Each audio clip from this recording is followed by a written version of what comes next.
สี่อย่างที่บุคคลทั้งหลายบุคคลประมาทหนึ่งเย้าวากษัตริย์คำว่าเย้าวากษัตริย์แม่นเพิ่นสิน้อยๆก็ตามเป็นเด็กน้อยอยู่ในระหว่าง8 เดือน9 เดือนปี1 2 ปีก็ตามบ่ควรไปกล่าวส่อเสียดล้อเล่นลบลู่ประมาทหลายๆอย่างถ้าเกิดพลาดขึ้นมาแล้วแม้นว่าเป็นเย้าวากษัตริย์ก็สามารถสั่งประหารเฮาได้อย่างที่หนึ่ง อย่างที่สองงูผิดแม้นว่าสิพึ่งบ่ออกจากใครก็ตามบ่ควรประมาทไปจับมาเล่นหรือไปล้อเล่นเอามาเล่นสนุกสนานเพราะว่างูตัวน้อยแม้นพึ่งออกจากใครก็ตามย่อมมีผิดเสมอกัดคนตายได้ตลอดนะอันที่สามก็คือว่าไฟอย่าคิดว่ามันหน่อยถ้ามันสิลุกโชนถ้ามันแม้นสิว่าเฮาเห็นเสียงริบๆอยู่ในระหว่างป่ากาวาสิใหม่ยังได้ก็รีบให้รีบดับโดยทันทีโดดอย่าคิดว่ามันหน่อยๆนึงบ่เป็นอันตรายดอกเนี่ยบางทีเมื่อมีลม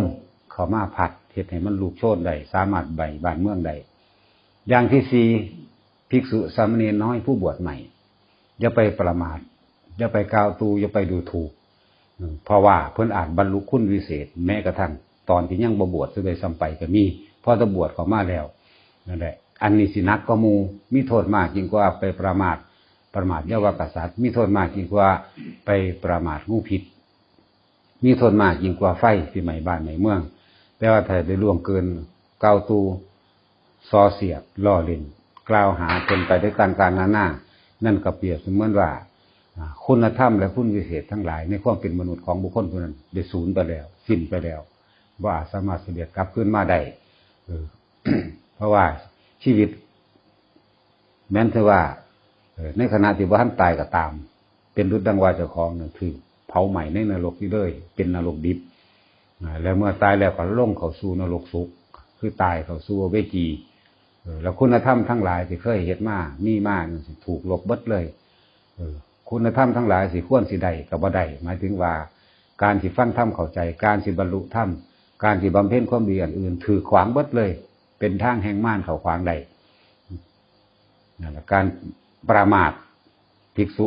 บวชใหม่แม้กระทั่งสามเณรน้อยก็ตามบ่สมควรส่วนมากที่เขาเจ้าบวชโดยตั้งใจหรือเต็มใจของเขาเจ้าเองส่วนมากนะถึงสิน้อยก็ตามเขาเจ้าได้ธรรมขั้นใดขั้นหนึ่งเอิ้นว่าได้ดวงตาเห็นธรรมไปแล้วซะเลยซ้ำไปเนี่ยหลายๆคนนึงว่าอย่าประมาทอย่ากล่าวตูอย่าส่อเสียดอย่าใส่ร้ายอย่าล้อเล่นเพราะว่าสิ่งเหล่านั้นเป็นโทษกับเฮา เป็นโทษกับเฮาอย่างใหญ่เด้บุญทั้งหลายที่เคยเฮ็ดมาถือกันไว้บ่ได้ใส่บุญ เป็นที่เฮ็ดให้ม่านเข้าแทรกมิจฉาทิฏฐิของเทวดาทั้งหลายก็เข้ายุยงส่งเสริมให้เฮ็ดบาปหนัก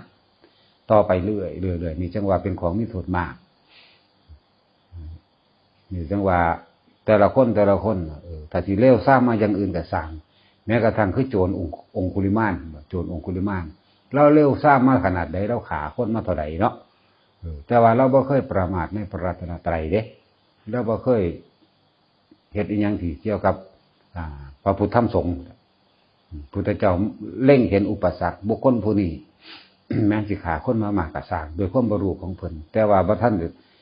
ได้ทำลายคุณวิเศษของตนเองที่พึงมีพึงได้เพิ่นก็เข้าไปแสดงธรรมให้ฟังพอถ้าแสดงธรรมให้ฟังเพิ่นก็ได้ดวงตาเห็นธรรมในขณะที่พระองค์แสดงธรรมจบนั่นเด้หมายถึงโสดาบันเลิกเกิดว่าตั้งแต่ข้าพเจ้าเกิดมาโดยอริยชาตินั่นเองคำว่าเกิดมาโดยอริยชาติเดี๋ยวบ่แม่นเกิดโดยมนุษยชาติธรรมดา ที่พระพุทธเจ้าสอนให้ตอนว่าคนออกลูกนั่นแหละ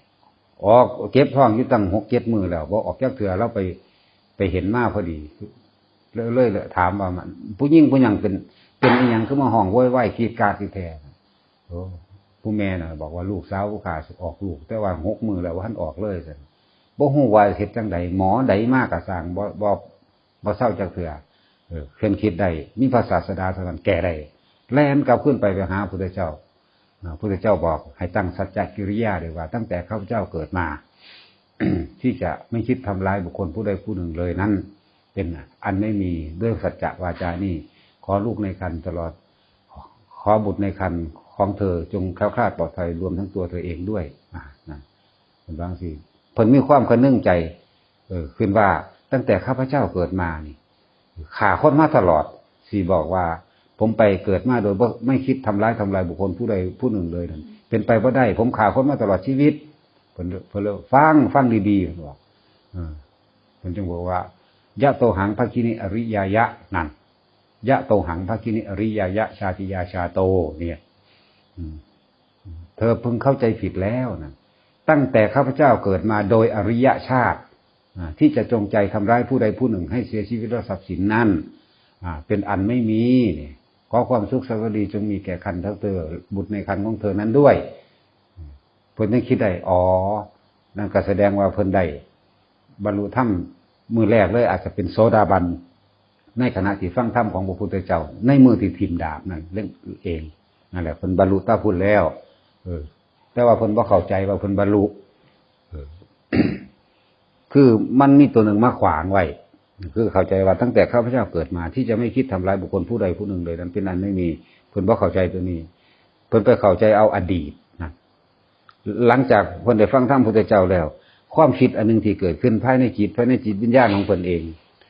คือเราจะไม่ทำร้ายเบียดเบียนทำให้ผู้ใดผู้หนึ่งเสียชีวิตและทรัพย์สินนั่นเป็นว่าดวงตาเห็นธรรมพระเจ้าได้บอกว่าตั้งแต่ข้าพเจ้าเกิดมาโดยอริยชาตินี่ยะโตหังภคินิอริยายะชาติยาชาโตนาพิชานามินี่คำว่าชาติยาชาโตนี่อริยายะนี่ชาติยาชาโตนี่เกิดมาโดยอริยชาติมันคือเพิ่นบรรลุธรรมแล้วแต่ว่าท่านแม่นขันสูงเป็นขันใดขันหนึ่ง เป็นขันต่ำไปละซะก่อนเนี่ยจึงเอาสุภาษิตนี้มายืนยันว่าอย่าประมาทแม้ภิกษุผู้บวชใหม่หรือสามเณรน้อยอย่างสิอย่าประมาทเพราะว่าสิ่งนี้ให้โทษมากยิ่งกว่าอื่นใดอีกมันจะเฮ็ดให้เฮาเสื่อมจากคุณธรรมพึ่งใดพึ่งมีแล้วมีผลหนักเข้าสู่มหาอเวจีแล้วเราต้องตกนรกบัดสุหลุมอีกทั้ง8หลุมและบริวารอีกกว่าสิขึ้นไล่ลำดับขึ้นมาจากนรกทั้ง8แล้วครับต้องกลับมาหาอสุรกายอีกเข้าสู่อสุรกายจึงมาเป็นเปรตอีกมาเป็นเปรตอีกแล้วก็มาเป็นเดรัจฉานอีกนะสิได้เปลี่ยนใจหรือว่าเปลี่ยนใจใดสิได้กลับเป็นคนใหม่หรือบ่ใหม่ขึ้นอยู่กับว่าสติปัญญาของเดรัจฉานอาศัยความปลุกหรืออาศัยความจำสิได้เกิดเปลี่ยนภพภูมิใหม่เป็นคนจังซี่แต่แค่ว่าสิ่งนี้บ่สมควรยิ่งนักแต่ละคนอย่าประมาทอย่าไปหาว่าแต่สามเณรน้อยๆเฮาสามเณรอุทุมพรเฮายังเคารพนับถือเพิ่นเด้เพิ่นเก่งกว่าเฮาหลายน่ะเฮาเทียบเพิ่นบ่ได้เลยสามเณรน้อยบวช5 ปีนึงเด้มันธรรมดาเด้นั่นน่ะสวดปาฏิโมกข์ไวๆคล่องว่าซั่นเฮายังเฮ็ดหยังบ่ได้สวดบ่เป็นล่ะสวดบ่ได้เพิ่นสวดเลยแล้วก็ในวัดของเพิ่นเพิ่นมีสงฆ์อยู่แล้วแต่ว่าสมมุติขึ้นให้เพิ่นขึ้นสวดพระนี่เวลาเพิ่นขึ้นสวดคือให้สวดจริงเลยเด้พระผู้ใหญ่ให้สวดจริงเลยเพราะว่าถือว่าผู้นี้นี่เป็นพุทธวจนะคำสอนของพระพุทธเจ้านี่เป็นโอวาทของพระพุทธเจ้าแท้ๆเลยนี่หมายเอาศาสนาคำเทศเนี่ยออกเลยแต่ว่าออกจากล่างน้อยซื่อๆเด้ออกจากคนผู้น้อยซื่อๆ5 ปีนึงนี่คือพระนี่นั่งเต็มแล้วขึ้นท่านมาในวันอุโบสถเราขึ้นสวดเลยได้รับพิเศษจากพระผู้ใหญ่คุณธรรมมันเป็นพระโมเมนต์นี้นี่เป็นสมมุติสื่อมันแต่ว่าคุณธรรมของข้าเจ้าอยู่ในหันเฮาบ่ได้เทียบเพิ่นนั่นเป็นสั่นเห็นบ่เฮายังเคารพเห็นน้ำใดก็สร้างปลื้มใจขึ้นมาตลอดเลยฟึดขึ้นมาเลยมันปลื้มเบิ่งดูเบิ่งเล่าสวดดีใจน้ำเล่าอ่ะนะคือเก่งแท้กูก็โง่แท้อยู่แต่จังสั่นแหละบอกว่าบ่ควรประมาทกาวตูใส่ร้ายล้อเล่นกันนี่เด้อย่าลืมเด้เป็นได้เบิดล้อเล่นคิดว่ามูมันเป็นคนละเพศกันแล้วฉะนั้นทางที่ดีก็คือว่าให้ถือว่าผู้ใดกระสร้างสิสวมเข้าไปแล้วนี่ผ่าคาเสาปัดให้ถือว่าเป็นต้องใช้พระอรหันต์ให้เข้ารบเสมอกันกับพระอรหันต์ก็แล้วดอกผ่าเหลืองนั่นน่ะแล้วก็ล่ะส่วนกิริยามารยาทอย่างอื่นจังคอยตักเตือนกันไปตั้งกะหาแต่ว่าบุคคลที่ตักเตือนน่ะจะต้องเป็นผู้หูจักธรรมวินัยอย่างดีเด้จิตตคฤหบดีนี่ตักเตือนภิกษุมาหลายองค์ที่ได้ดีเด้ บ่แม่นว่าบ่ให้ตักเตือนผู้อนุญาตพระพุทธเจ้าเพิ่นอนุญาตให้ตักเตือนอยู่ร้องเพลงล่ำหรือว่าเล่นพิณจังซี่นะกล่าวเกี่ยวพระราณสีต่างๆกับพวกผู้หญิงจังซี่เพิ่นไปเห็นเขาเพิ่นก็เห็นครั้งที่1ครั้งที่2ครั้งที่3เพิ่นเตือนแล้วเตือนอีก เพิ่นก็เข้าใจว่าเพิ่นบวชแล้วเพิ่นสิสูงกว่าเด้สัตว์ก็ไปฟ้องพระพุทธเจ้าว่าฤหัสฆราวาสมากล่าวตูว่าจังซั่นจังซี่ทำให้ดูถูกถึงพระศาสดาว่าซั่นนั่นมันล่ามไปเห็นบ่มันอ่านพุทธเจ้าเอิ้นมาเลยภิกษุมาประชุมพร้อมมาซุ่มกันเบิดจิตตคณบดีก็มาแล้วก็ผู้ที่รู้ธรรมวินัยต่างๆขึ้นนั่งวิสาขานี่ก็มาเห็นบ่พระเจ้าปัสเสนก็มาอนาพิลิกะเศรษฐีก็มาแต่จิตตคณบดีทั้ง4เข้ามาฟังบัดนี้ถึงกระถามจิตตคณบดีเธอได้กล่าวอย่างนี้อย่างนี้จริงหรือบอกจริงพระเจ้าข้าแล้วก็ถามภิกษุองค์นั้นเธอได้กล่าวได้พูดอย่างนี้จริงไหมจริงพระเจ้าข้าไล่ไปพระเจ้าด่าอันพระโมฆะบุรุษทันทีเลยไม่ได้ด่าโยมเด้ด่าพระเห็นป่ะโมฆะบุรุษเนี่ยโลกวัชชะอันพึงมีอยู่นี่เธอทำผิดทำวินัยอย่างนี้แล้วก็จะไปอวดอ้างว่าตนเองเป็นอริยะอีกเนี่ยมันว่าไปอย่างสี่เด้ต่อไปไว้เหตุนี่บัดนี้เพิ่นบอกให้พระนั่นเธอจงไปกล่าวขอโทษคฤหบดีนั่นเถิดว่าน่ะพระเลยไปขอโทษล่ะกรรมใดที่ข้าเจ้าได้เกินแล้วหรือล่วงแล้วได้กล่าวไปแล้วนี่ขอโยมนั่นได้โปรดอดโทษให้แก่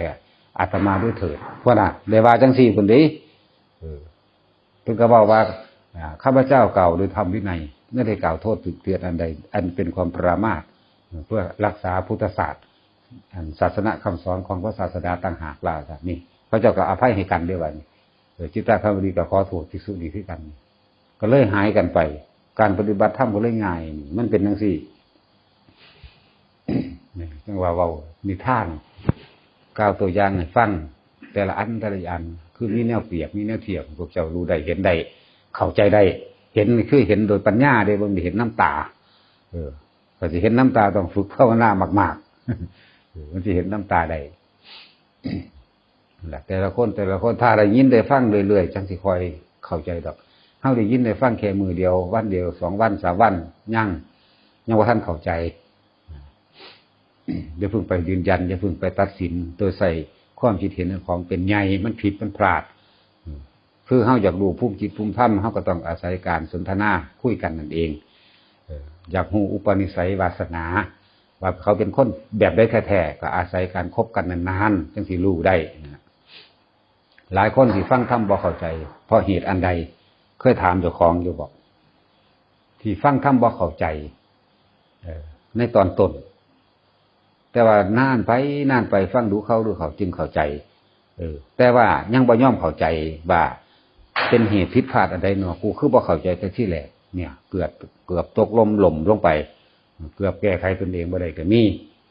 เหตุเพราะว่าเนี่ยการฟังธรรมที่ไม่เข้าใจนี่หนึ่งเป็นผู้เรียนรู้มากด้วยการจำอ่านหนังสือก็อ่านมาหลาย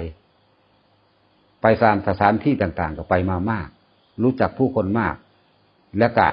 ไปนั่งจำเอาคำพูดของบุคคลเหล่านั้นของภิกษุองค์นั้นของอาจารย์นั่นสำนักนั่นสำนักนี้มาเพื่อที่จะเปรียบเทียบกับปัจจุบันขณะที่ตัวเองกำลังฟังธรรมอยู่เปรียบเทียบเด้ถ้าเฮาเทศนาเรื่องนี้ไปเรื่องบ่แม่นดอกบ่มีดอกบ่เคยเห็นในจังซี่นี่คือเหตุแห่งความการฟังธรรมไม่เข้าใจก็เข้าใจแล้วก็ยังการกระทำสืบต่อกันมาถือจนกว่าความเคยชินโอ้ยจักล่ะพ่อแม่บ้านเมืองหลวงปู่หลวงตาองค์นั้นองค์นี้บ่เคยพาเฮ็ดจักเทื่อแนวนี้บ่มีดอกเนี่ยนี่ก็ทำให้ไม่เข้าใจบ่เข้าใจคือกันเปรียบเทียบและเวลาเพิ่นแสดงธรรมอย่างที่ตัวเองไม่เคยได้ยินได้ฟังบัดนี้สิไปจับเอาสิ่งที่ไม่ดีเนี่ยเข้ามายกเหตุผลอ้างขัดขวางคัดง้างเหตุให้เจ้าของบ่เข้าใจเองเข้าใจว่าตัวเองเป็นผู้รู้หยังรู้เฉพาะจำดีบ่ดีอันจำมานั่นมีตั้งแต่จำสิ่งผิดล้วนๆแหละถ้าจำสิ่งถูกมันเทียบได้อยู่แต่ว่าถ้าจำสิ่งผิดเพราะว่าเฮาบ่ได้อยู่ ในระหว่างทำกลางของพระอริยเจ้าเฮาบ่ได้ฟังของแท้เป็นส่วนมากสิบ่เป็นจังซั่นสิบ่ไปฟังของจริงหาฟังแต่ของปลอมเฮ็ดไปตามประเพณีทำบุญนั่นทำบุญนี่สิได้อานิสงส์จังซั่นจังซี่เฮ็ดน้อยได้น้อยเฮ็ดหลายได้หลายเด้อพวกเจ้าสิได้เกิดเป็นเทพเทวดาสั้นนั่นสั้นนี่จังซั่นจังซี่ไปนี่คือเอาแต่อานิสงส์อย่างอื่นมากล่าวอ้างแต่ว่าไม่ได้บอกข้อวัดปฏิบัติเพื่อทำให้ตนพ้นทุกข์ได้จริงหรือไปจังซั่นถ้าทำบุญอันนี้เจ้าสิได้อานิสงส์นี่สิได้เป็นเกิดเทพเทวดามีบริวารหลายวิมานใหญ่เกิดไปในชาติต่อไปบ่อึดบ่อยากสิว่าไปจังซี่เนี่ยไปเอาอานิสงส์มาอ้างบ่หาตาอ้างสิ่งเหล่านั้นน่ะถ้าบุคคลผู้นั้นเข้าใจในคำว่าบุญอันเกิดจากการให้ทานบุญอันเกิดจากการรักษาศีลบุญอันเกิดจากการภาวนาบุญแปลว่าหยังได้รับความรู้สึกอย่างไรเนี่ยบุญแปลว่าสงบและเย็นและพึงทำให้เป็นประโยชน์ต่อบุคคลผู้อื่นนั้นด้วยนั่นความหมายแรกก็ยังบ่ทันเข้าใจบุญอันเกิดจากการรักษาศีลเป็นแบบใดบุญอันเกิดจากการภาวนาเป็นแบบใดบ่รู้บ่เข้าใจเพราะว่าพยายามที่จะเอาสิ่งที่ตัวเองเคยกระทำมาขัดและคัดง้างคัดขวางตัวเองคัดง้างคำสอนท่านเนี่ยไม่พิจารณาตามเป็นจริงที่ได้ยินได้ฟังเพราะตัวเองไม่เคยกระทำมาเลยเข้าใจว่าสิ่งที่ตัวเองกระทำนี้ถูกต้องสิ่งที่บิดามารดาปู่ย่าตายายหรือหลวงปู่หลวงตาองค์นั้นเป็นบุคคลเป็นปาติกริบุคคลเนี่ยเอิ้นว่าศรัทธาเฉพาะบุคคลอีกต่างหากคัดงานอยู่ทั้งสั้นเลยบ่เข้าใจนั่นแหละ ถ้าผู้ใดน้อมจิตเพื่อที่จะฟังธรรมแบบมีความศรัทธาเชื่อมั่นในคำสอนพระพุทธเจ้าจึงบอกว่าศรัทธาทั้งหลายอย่าเอาศรัทธาไปฝากไว้กับตัวบุคคลอย่าไปศรัทธาหลวงปู่องค์นั้นหลวงตาองค์นี้สำนักนั้นสำนักนี้แม่นอยู่เฮ้ามีความเคารพศรัทธาเพิ่นก็เป็นโดยเฉพาะส่วนหนึ่งพิเศษต่างหากแต่ว่าโดยหลักใหญ่จริงๆแล้วเพิ่นให้ศรัทธาในพระธรรมในพระวินัยต่างหากให้ศรัทธาแนวทางการดำเนินเพื่อปฏิบัติตนให้พ้นทุกข์ต่างหากตัวนี้ศรัทธาสิบ่หวั่นไหวถ้าหาเอาศรัทธาไปผูกไว้กับบุคคลหวังพึ่งบุคคลผู้นั้นว่าพาตนพ้นทุกข์ได้จริงผิดถ้าเกิดว่ามีข่าวลือข่าวร้ายทั้งที่จริงและไม่จริงก็ตามกับบุคคลนั้นๆพระองค์นั้นๆเขาสาลือมาในทางที่บ่ดีศรัทธานั้นหวั่นไหวเฮ็ดให้ลังเลเฮ็ดให้บ่แน่ใจเฮ็ดบ่มั่นใจเจ้าของเองเพราะตัวเองไม่เข้าใจในหลักธรรมของพระพุทธเจ้าให้ศรัทธาหลักธรรมของพระพุทธเจ้าบ่แม่นให้ศรัทธาบุคคลนี่แหละให้ทุกคนพยายามทำความเข้าใจกับตัวเองให้ดีเพราะเหตุแห่งการวิมุตติหลุดพ้นหมายถึงว่าเหตุแห่งการบรรลุธรรมนั้น5อย่างบ่แม่นธรรมดาดิบรรลุในขณะที่ฟังธรรมนี่มีมากเป็นอย่างจังบรรลุในขณะที่ฟังธรรมเพราะเราน้อมโสดตั้งใจฟังว่าน้อมโสดน้อมจิตเพื่อที่จะฟังและพิจารณาคิดตามนั่นถ้าคิดตามได้โอ้อันนี้จริงเพิ่นเว้าจริงเป็นกูเป็นแบบนั้นกูเป็นแบบนั้นเนี่ยประสบการณ์จริงกับตัวเองกับธรรมคำสอนเอามาเปรียบเทียบแล้วสามารถละได้นี่โสดาสกิทาคาก็เพิ่งเกิดในขณะที่การฟังธรรมนั่นเองถ้าคนฟังธรรมเป็นทิ่มทั้งหมดอย่างอื่นนี่จะอยู่ในปัจจุบันณขณะตั้งใจฟังตั้งใจคิดพิจารณา การฟังเป็นเหตุแห่งการคิดนั่นการคิดเป็นเหตุแห่งความรู้นะเมื่อรู้แล้วก็ควรละอะไรมันไปอย่างสั้นนี่จังว่าเหตุแห่งการบรรลุธรรมมันมีตั้ง5อย่างอันที่2มันยังล่ะสาธยายธรรมหรือสาธยายธรรมคืออย่าง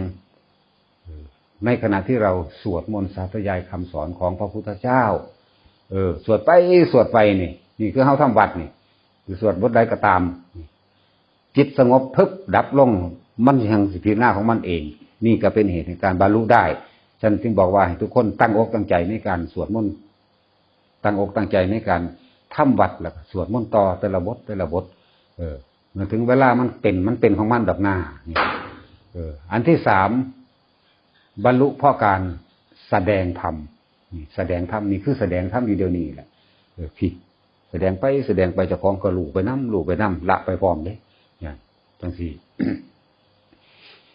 อันที่4บรรลุด้วยการทำจิตตภาวนาทำสมาธินั่นเองจิตสงบแล้ว ย่อมรู้เห็นเป็นไปหลายอะไรอย่างมีความอัศจรรย์ในหันเองเจ้าของสิรู้ในเจ้าของเองหรอกถึงสั้น อันที่ห้าบอกห้าเราบอกว่าอันที่ห้าการคิดพิจารณาในตัวเองพิจารณาในตัวเองอยู่ซื่อๆอยู่ผู้เดียวนี่แหละคิดไปคิดมากคิดไปกูคือถูกแท้เป็นแนวใดคิดไปเห็นมากก็รู้ว่าโอ้มันทุกข์เพราะว่ามันเจ็บไข้ได้ป่วยมันทุกข์เพราะว่าพลาดพลาดจากสิ่งที่รักมันทุกข์เพราะว่านี่หาไปมาคือหาความช่วงที่แต่ของถูกหาไปหามามันหยังก็กูถูกกับแต่พอความอยากได้อยากดีอยากนี่อยากเป็นของกูหนอคิดเข้ามาหาเจ้าของเห็นบ่พิจารณาตนเองมันเป็นสติปัฏฐานที่แล้วล่ะซื้อมันอันนั้นการพิจารณาในตนหายากเลยเหตุในการบรรลุธรรม แต่ว่าสำหรับพวกเฮาอยู่ในเขตของว่าบรรลุด้วยการได้ยินได้ฟังหรือการฟังธรรมถ้าเฮาฟังด้วยดีย่อมมีปัญญาเด้ย่อมเกิดขึ้นน้อมจิตเพื่อที่จะฟังสิ่งที่ไม่เคยได้ยินก็ได้ยินนั่นสิ่งที่ไม่เคยรู้ก็รู้สิ่งที่เคยสงสัยอยู่นะก็หายความสงสัยไปได้นี่มันจะเป็นสิเรื่องว่าให้ทุกคนพยายามถิ่มทั้งเบิดในความรู้ที่เจ้าของมีมาก่อนแล้วก็น้อมจิตเพื่อที่จะพิจารณาตามน้อมโสดเพื่อที่จะตั้งใจฟังก็เลยบอกว่าแต่ละคนนั่นน่ะเวลาเพิ่นแสดงธรรมอย่าเว้ากันหนึ่งอย่าเว้ากันสองอย่าให้มีเสียงอันนั้นอันนี้ซึ่งเกิดจากความจงใจคือโทรศัพท์เสียงโทรศัพท์อย่างไปจังซี่ถ้ามันมีโทรศัพท์เข้ามานี่มันอยากรับเด้คือผู้ใดสิเป็นอีหยังนี่เนาะอยากรับคือหยังนี่โอ้ยผู้ใดเนาะหรือการคิดที่หน้าตามคำสอนธรรมะเลิกขาดช่วงบ่แล้วก็ไปใส่ใจกับปุ่นแหละเว้ากันอยู่ว่าพ่อตายจากกันบ่แห้งแล้วก็ยังบ่เบื่อบ่นายอยู่บ่เนาะแต่งซั่นเสียสละเวลาแค่ชั่วโมงเดียวทั้งนั่งสมาธิทั้งฟังอยู่เดียวนี้บ่โดนบันไดดอกชั่วโมง2ชั่วโมงเท่านั้นแหละจังว่า เหตุในการบรรลุธรรมวิมุตตายตนะหมายถึงว่าเหตุในการบรรลุธรรมหลุดพ้นหาอย่างนั่นเองบอกไปแล้วฉะนั้นต้องมีความอดทนต้องมีความเพียรพร้อมต้องมีความตั้งใจในการที่สิฟังพร้อมจะไปนำเอาของเก่าขึ้นมาคือสิ่งที่ไปจำอันนั้นอันนี้มาจำมาเพื่อสิเปรียบเทียบอันนั้นผิดอันนี้ถูกอันนี้ผิดอันนี้ถูกนั่นเห็นบ่ล่ะบ่ได้ฮู้โตแต่ของเนี่ยว่าของแบกกั้นปัญญาของเจ้าของเองแทนที่สิรู้ทำกับบ่รู้ซ้ำเพราะว่าค่าตาเทียบแล้วเอาความคิดเห็นของเจ้าของเองแล้วมาตัดสินเพิ่น การแสดงธรรมถ้าคือเพิ่นว่าตะกี้เพิ่นก็บ่ซั่นแสดงแบบนี้ที่จริงตะกี้แสดงยิ่งกว่านี้อีกแม่นบ่คือยกตัวอย่างคือยายนี่จังซี่ยายคำใดมื้อนี่แหละตะกี้เพิ่นก็บ่ได้แสดงปานนี้จริงๆเฮาแสดงยิ่งกว่านี้อีกแต่ว่ามันค่าหยังภาษาหากะบวชสิไปฮู้หยังปานนั้นว่าเบิ่งดูหะนี่แหละที่ว่าบ่ให้ประมาทเห็นบ่ภาษาหากะบวชมาเชื่อหยังแท้เฮ้ยบาลีก็อ่านออกบ่บุมาเบิ่งดูหั่นอ้างกันซื่อๆดอกว่าเป็นผู้นั้นว่าเป็นผู้นี้อ้างว่าเป็นลูกศิษย์ผู้นั้นผู้นี้ว่านี่มันเอาตัวนี้เข้ามาเทียบก็มันสิฟังบ่เข้าใจแต่กิ้งแสดงก็นี่เลยเอาพานิฟานฟาดใส่ปัวเลยแล้วก็เว้าก็เว้าเก่านี่แหละเว้ามวนก็นี่อีกเดี๋ยวนี้หังเว้าบ่ม่วนคักอีห่ามึงโลดคือฟังเข้าใจบัดนี้ตั้งแต่กี้ขนาดว่าเว้าม่วนก็นี่อีกแม่นบ่ยายศิลป์บ่ทันได้ด่าคนเด้ก็ยังว่าเฮาด่าคนเว้าบ่ม่วนกูก็เห็นกับผัวกับเมียนั่นแหละเว้ากันแนวนี้แหละเด้แม่นว่าล่ะเบิ่งดูฮะถ้าเอาของให้คนก็ว่าสวยเอาไปรอดงามขาซะก่อนเด้อสูถือใส่ของเด้พุ่นน่ะเบิ่งดูมันสิไปเข้าใจได้จังได๋ก็ยังว่าอุ้ยมันพอตายพอแฮงแล้วยังว่าหันหูจักหยังยังว่าเลยนั่นแหละเหตุที่การฟังธรรมบ่เข้าใจเพราะว่าไปค่าเทียบภิกษุบวชใหม่สามเณรน้อยมันสิรู้จักหยังว่าซั่นเป็นผู้รู้จักเกิดไปหาเว้าพื้นคนเนาะ หาเว้าพื้นคนบ่แม่นคนธรรมดาเด้คนพระจักว่าล่ะสิไปรู้จักที่จักแดนหยังคนรู้ธรรมจริงๆบรรลุธรรมจริงๆสิบ่ประมาทเลยแม้กระทั่งผู้สิห่มผ้าเหลืองเข้าใจว่าล่ะนี่คือคนเด้ คนธรรมดาที่เขารู้ธรรมเห็นธรรมแล้วอุ้ยเขาประกาศปรามาสจักเม็ดเลยนิดนึงน้อยนึงเขาก็ประกาศสู้ประกาศแตะอันนั้นที่ว่าเจ้าของหูได้จังได้ไกลกันบ่บาดนี่กับแบบนี้ตะกี้เว้ามวนก็นี่เด้อเว้านั่นน่ะบ่มีอีหามึงบ่มีว่าท่านได้ว่าเอามันบ่มักเรื่องนี้ตัวนี้ก็สัตว์เบิดตัวเฒ่าสิตายเฒ่าหัวงอกกันตัวบาดนี้ผมเลยสนเลยภาษาบ่จักเกิดจนได้เหยียบข้อเหยียบหัวไปโลดเด้บาดนี้เนี่ยคันเฮาเว้าจังซี่กันว่าตะกี้ก็ว่าเป็นแนวนี้ก็ว่าดิตะกี้เฮาเว้าม่วนๆไม่ใหญ่มั่งอันนั้นมั่งย้ายมั่งเนาะเดี๋ยวนี้สัตว์ไปเบิดได้แล้วแต่เจ้าเด้เบิ่งแล้วหูยภาษาสัตว์นรกนั่นเหยียบข้อไปเลยจะคิดได้ว่าเฒ่าแก่หัวงอกแล้วราคะตัณหามันสิเฒ่าไปน้ำร่างกายความอยากได้อยากดีอยากมีอยากเป็นมันสิล่าลงไปน้ำร่างกายตายปุ๊บก็บรรลุมันบ่แม่นจังซั่นเด้หังเฒ่าหังแก่หังหัวงอกหังกิเลสตัณหาหลายมานะทิฏฐิหังหลายเห็นบ่เด้ไปหากระบวดว่าซั่นนั่นไปจังซั่นบัดเฮาถามหยังบ่ได้จักอย่างบ่ถามเฮาบ่เฮาเลยไปอีกพุ่นไปจังซั่นแหละนี่แหละให้ละออกว่านี่มานะทิฏฐิภาษาคนธรรมดานี่บอกให้เลยภาษาคนธรรมดามันจังได๋มันสิไปสู่ผู้เพิ่นบวชเขามีบ่ให้เขาแห้งแล้วนั่นแหละที่ว่าไผเว้าอีหยังกันอีกแล้วนี่มันยังเขียวสิโอ้บ่แม่นเนาะโอ้ยด่าผิดคนพอเย็ดดิจะคิดได้ว่าหายอันเป็นจังซั่นล่ะมันเป็นตาสั่งคือหยังนี่เด้บัดนี้เข้าใจดีเด้แต่เฮาหายคนเนาะแต่เฮาเว้าตะกี้ม่วนๆพุ่นพ่อใหญ่นั่นพ่อใหญ่นี่เอาไปว่าจักอีจักหามีเบิดก็ว่าเฮาดีเขาว่าเด้นี่นั่นแหละคือบ่จักหยังนั่นบ่ดีตัวเอาขึ้นมาได้นะขึ้นมาได้กับพุ่นละไปอยู่นำกันกับเทวทัตกับกินตมานาวิกาอยู่นำกัน1,000,000%เลยจังว่าพยายามตั้งใจฟัง ในสิ่งที่ของบ่เคยได้ยินได้ฟังเพราะว่าไปจับตะอันเก่ามาอย่างผ้าทานนั่นบ่พาเฮ็ดผ้าทานนี่บ่พาเฮ็ดพวกกินทานได้บ่ผ้าทานเขาเป็นเจ้าของผ้ามันถึงฉันจะไปอยู่ในหันหลังจากเขากินอยู่ในผ้าแล้วเขาก็ลงไปนั่งอยู่ในกองมันเลยแล้วเขาก็กินเป็นก้อนของเขาบ่ได้เว้าเล่นเด้นี่เว้าอีหลีเด้นั่นแหละรู้จักบ่บูชาที่1 2 3 4มีอาการปิติเกิดขึ้นแบบใดปิติแบบนี้แบบนั้นแบบนี้มันสิวางได้มันเป็นแบบใดลักษณะนั้นนี่แหละแต่ว่าเหตุแห่งการฟังธรรมบ่เข้าใจเพราะว่าถือว่าเจ้าของเป็นผู้รู้กว่าเกิดก่อนนะเกิดก่อนเด้เกิดเฒ่ารุ่นแม่ซั่นตั้งแต่แม่ก็ยังด่าอยู่บ่เห็นบ่ตั้งแม่มาอยู่นี่ก็บ่ได้ว่าก็บ่ให้เฮ็ดงานเด้หังใส่หนักกว่าหมู่อีกหยุดจะมาอยู่ซื่อๆไปเฮ็ดเวียกเฮ็ดงานเดี๋ยวนี้พูดแล้วเฝ้าพุ่งปังขึ้นบ่แม่นสู้กันเด้คือเฝ้าหาเสียมหาจกเฝ้าลงไปเฮ็ดงานจังโอ้ยเพิ่นหายแล้วโลดกันไปจังซั่นแหละเนี่ยมันก็เสมอกันไปเบิดล่ะจังว่าพยายามตั้งใจในการที่สิฟังเมื่อฟังแล้วก็ต้องพิจารณาตามเมื่อพิจารณาตามแล้วก็คือเอาประสบการณ์ของเจ้าของเองเทียบจริงหรือบ่จริงเท็จหรือบ่เท็จแนวใดมันต้องถือผู้ใดขอความใดขอข้อนึงแท้ที่จริงถือบัดทุกคนนั่นแหละกิเลสเดียวกันตัณหาตัวเดียวกันถือบัด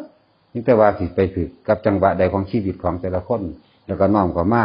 มันแม่นความเพิ่นนั่นมันแม่นความที่เพิ่นแสดงธรรมออกมานี่ก็ละเอาที่อันนี้ผิดอันนี้ถืออันนี้ผิดอันนี้ถือก็ละเอาที่บัดนี้ละในเจ้าของนั่นแหละแต่ว่าพระเพิ่นบ่ได้ละให้ไผได้เด้บุญเพิ่นก็บ่ให้ไผได้ความสงบก็เอาให้บ่ได้ปัญญาก็เอาให้บ่ได้การละกิเลสก็ละให้บ่ได้การทำบุญทำทานมาทั้งเบิดนี่พวกเจ้าสิเกิดบุญหรือบ่เกิดบุญน่ะก็ขึ้นอยู่กับตัวพวกเจ้าเองที่ตัดใจออกจากท่านใดหรือบ่ได้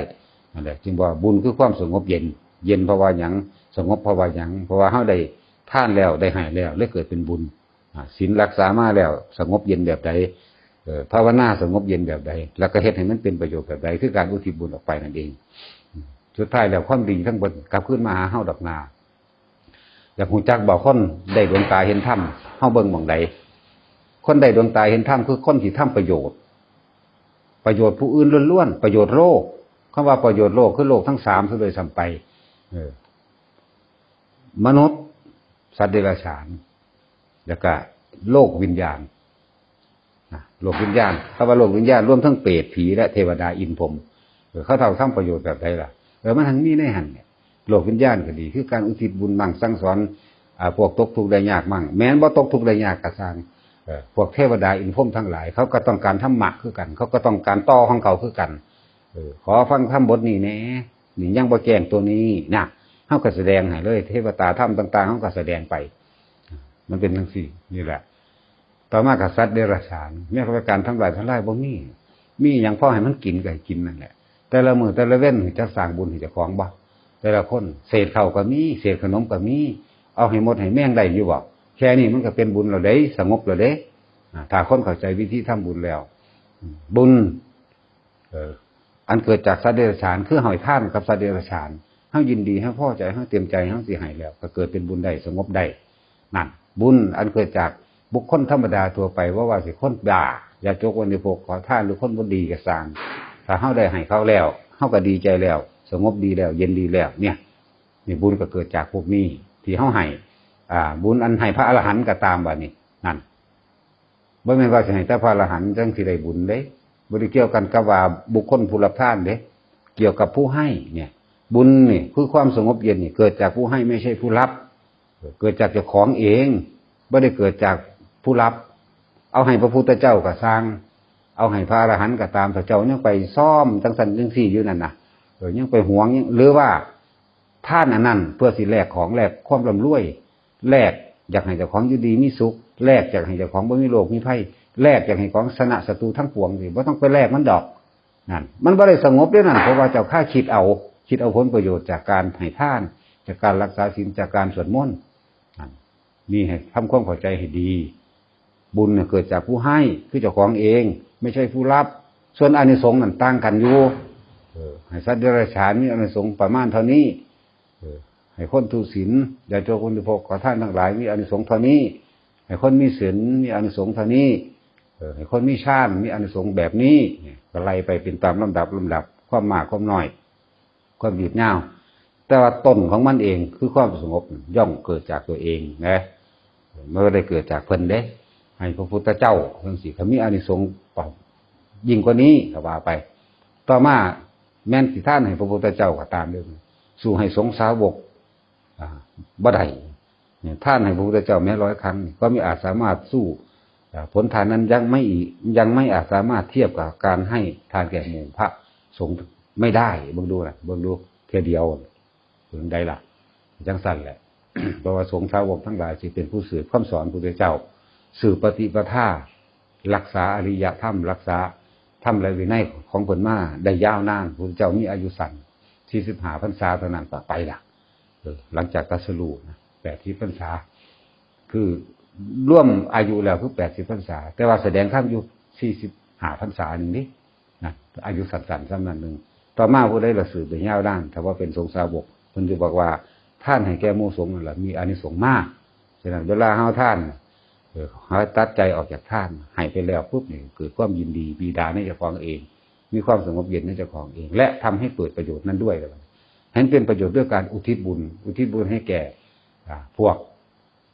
ปู่ย่าตายายลูกป่าเอาผู้มีคุณหรือบ่มีกระสร้างตลอดทั้งเจ้ากรรมนายเวรสรรพสัตว์ทั้งหลายบ่มีประมาณเทพเทวดาอินทร์พรหมทั้งหลายก็แล้วแต่เนี่ยคือว่าทำให้เป็นประโยชน์ทั้งหลายเหล่านั้นประโยชน์พวกอื่นนั่นน่ะมันก็กลับมาหาเฮาคือเก่านั่นแหละมันจะไปไสบ่าเพียงแต่เฮาบ่ไปหวังว่ามันสิให้มาหาเฮาเดี๋ยวนี้อยากรวยเดี๋ยวนี้อยากได้ดีเดี๋ยวนี้บ่อยากให้ลูกเต้าเราหลานได้ตามใจเจ้าของหวังบ่เนี่ยมันบ่สงบแบบนั้นน่ะให้ไปเถอะบัดนี้วิธีในการบ่หวังวิธีในการเฮ็ดให้มันเกิดความสงบอย่างดีเพราะว่าแต่ละคนว่าตะท่านไปอธิษฐานนั่นขอนี่โลดเด้เนาะมันบ่ยาฮิโปเศร้าขอแล้วบ่เดี๋ยวนี้ขอก็บ่ได้แม่เนาะได้อยู่แล้วดิด่าเจ้าปากอยู่นี่แล้วตายติเฮ็ดเอาอยู่แท้ๆนั่นแหละนี่หามึงโลดเด้นี่เห็นบอกปากลายกาดคือยังเด้โอ้แม่นแล้วบ่ได้ก็เดี๋ยวนี้หังหนักของเขาอีกตะกี้หังเว้าม่วนยังบ่เข้าใจหยังอยู่ด่าไปเบิดเลยสั่น ท่านยังกระสร้างบัดนี้ขอให้เป็นปัจจัยให้ข้าพเจ้าได้ถึงซึ่งพระนิพพานในปัจจุบันเถิดนี่พ่อพระนิพพานมันบ่มีหยังอีกเนี่ยรักษาศีลสวดมนต์ภาวนาก็ตามขอบุญนี้จงเป็นปัจจัยให้ข้าพเจ้าจงถึงซึ่งพระนิพพานในปัจจุบันชาติเถิดอย่างเดียวหวังใจเดียวเลยไม่ต้องไปสนอย่างอื่นคือหวังพ้นทุกข์นั่นเองส่วนการหวังว่าให้รวยให้ถูกหวยให้ผู้นั้นผู้นี้ได้เป็นนั่นเป็นนี่ให้ชนะคดียังสั่งมันบ่ได้สงบจักเม็ดมันบ่ได้เป็นบุญเด่นน่ะมีแต่ความเร่าร้อนคือทานเงินจังซี่ก็มาซื้อเอาบอกซื้อความสงบบ่ซื้อความรวยบ่มันซื้อเพราะใดเจ้าของเองต้องทำเองอะไรเฮ็ดไปเรื่อยๆคนได้ดวงตาเห็นธรรมเขาจะทำประโยชน์โลกบ่เลือกไผเลยคำว่าประโยชน์โลกนี่เพราะว่าสิสัตว์เดรัจฉานคนและโลกของวิญญาณเปรตผีต่างๆจนว่าถึงเทวดาอินทร์พรหมนี่เอิ้นว่าประโยชน์โลกประโยชน์ญาติบุคคลที่กระทำกรรมร่วมกันมาคือพวกเฮานี่เอิ้นว่าทำกรรมร่วมกันมาล่ะนี่มันจังมาหากันอีกนี่เอิ้นว่าประโยชน์ญาติบ่แม่นแต่ว่าญาติสายโลหิตเด้ญาติแห่งกรรมเรียกว่ากรรมสกากรรมทายาทากรรมโยนิกรรมพันธุกรรมปฏิสารณาเนี่ยเอิ้นว่าญาติแห่งกรรมเราทำกรรมอันใดไว้บอกบ่ว่าบุญหรือว่าบาปเรียกว่าล่ะย่อมได้รับผลของกรรมนั้นต่อกันเนี่ยกับผู้นี้เราเอิ้นว่าประโยชน์ญาติทุกคนคือเฮาทำกรรมร่วมกันเฮาต้องเป็นผู้รับมรดกอันนั้นนี่มาเฮ็ดนำกันอีกจังซี่ประโยชน์ตนเขาบ่เว้าถึงมันได้อยู่แล้วประโยชน์โลกประโยชน์ญาติมันก็มาหาเจ้าของคือเก่ามันสิไปไสวะบัดนี้โทษโลกโทษญาติมันก็ลงมาโทษตนคือเก่าแม่นบ่กลับกันที่สองอย่างมิจฉากับสัมมาเลือกเอาที่เลือกเอาสิเฮ็ดแบบใดสิเห็นแก่โตสิเห็นแก่โตแบบใดมันก็ลงมาทำลายเจ้าของเองคือเก่าถ้าเห็นแก่ผู้อื่นประโยชน์โลกประโยชน์ญาติมันก็เป็นประโยชน์ตนคือเก่ามันก็เป็นผลส่งเข้าไปของไปสู่ความพ้นทุกข์แท้จริงนั่นแหละให้พากันคิดเอาการศรัทธาทั้งหลายก็บอกแล้วอย่าศรัทธาบุคคลให้ศรัทธาศาสนาคำสอนทางพ้นทุกข์ของเจ้าของล้วนๆแม้นผู้นั้นสิตายไปแม้นผู้นั้นสิเป็นแนวใดไปก็สร้างเจ้าของนี่ยังมุ่งต่อการปฏิบัติตามศาสนาคำสอนของพระพุทธเจ้านี่ให้ศรัทธาตัวนี้ผู้ใดสิเป็นได้ก็สร้างแม่มันทั่วแม่นบ่ล่ะเฮาก็เฮ็ดไปของเฮาเน้นไปสักวันนึงเฮาก็ได้ของเฮาเองเด้บุคคลผู้เฮาศรัทธาบ่ได้เฮ็ดอีหยังให้กับเฮาได้จักว่าล่ะบ่ได้เอาบุญให้บ่ได้เอาบาปให้บ่ได้เอาปัญญาให้บ่ได้เอาความสงบให้แล้วก็บ่ได้บรรลุให้ไผการบรรลุเฉพาะเจ้าของเพิ่นเองแล้วเพิ่นก็จังมาสั่งสอนเอาต่างหากก็เฮ็ดมาแนวนี้แต่ว่าเพิ่นก็เทียบปริยัติเพิ่นก็เทียบปฏิบัติปฏิเวทเพิ่นปฏิเวทหมายถึงว่าเพิ่นรู้ผลมรรคผลของเพิ่นแล้วบัดนี้เพิ่นก็เอาปริยัติมาเทียบปุ่นเทียบพี่แล้วเพิ่นก็เอาในขณะที่เพิ่นปฏิบัติเคยเป็นแบบนี้มาแก้แต่ละคนเอาประสบการณ์ที่เพิ่นมีนั่นแหละที่เพิ่นเคยพบพ่อล่ะเว้าเรื่องปีติแบบนี้ปุ๊บรู้แล้วปุ๊บเพราะว่าเพิ่นเจอมาแล้วปั๊บแบบนี้เด้อคิดแบบนี้เด้อนี่นะเพิ่นก็บอกไปเข้าใจบ่ล่ะเข้าใจว่าใช่จอยเข้าใจไหมล่ะโอเคแล้ววันบ่มีหูเอาสมาทานซะ